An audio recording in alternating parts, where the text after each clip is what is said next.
رواداری جو تھی نا، یہ مسلمانوں کا ہمیشہ سے طریقہ رہا ہے، ان کی زندگی کا حصہ رہا ہے، ان کے کردار کا حصہ رہا ہے۔ لیکن جب کفر والحاد غلبہ حاصل کرنا چاہتا ہے، جب کفر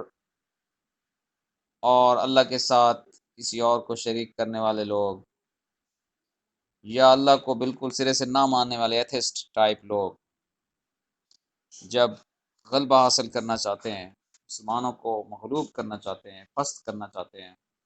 تو پھر مسلمان اس کے مقابلے کے لیے ڈٹ کر کھڑا ہو جاتا ہے۔ پھر مسلمان کے اندر اللہ نے قدرتی طور پر ایک غیرت، حمیت اور خودداری رکھی ہے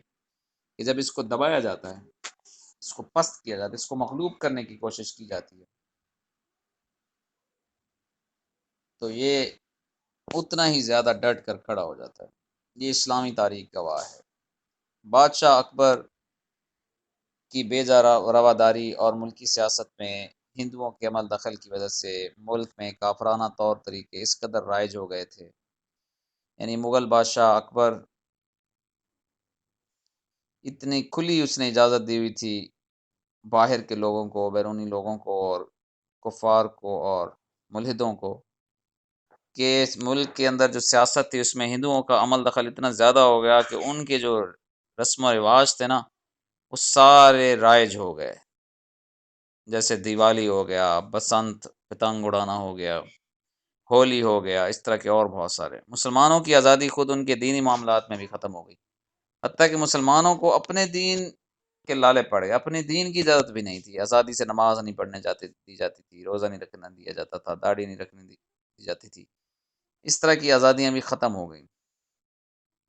چنانچہ اکبر کے آخری دور میں اسلام کی سربلندی کے لیے، جب اکبر بادشاہ کا آخری دور تھا بالکل، تو حضرت مجدد الف ثانی رحمۃ اللہ علیہ کھڑے ہوئے۔ آپ نے جہانگیر کے زمانے میں محض دین کی خاطر قید و بند کی سختیاں جھیلی، یعنی آپ کو تکلیفیں دی گئیں، ستایا گیا، مارا گیا، قید کیا گیا، اور اسلامی قدروں کو نئے سرے سے فروغ دیا۔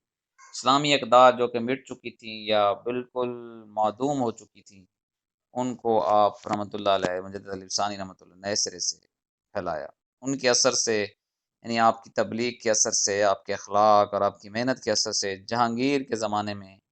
جہانگیر مغل بادشاہ کے زمانے میں محض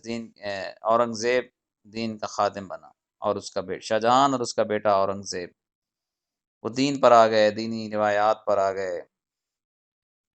مذہب کی اقدار کو پھر اپنایا جانے لگا۔ لیکن اورنگزیب جیسے ہی فوت ہوا تو اس کے بیٹوں کے باہمی نفاق، آپس میں منافقت، آپس میں لڑائی جھگڑے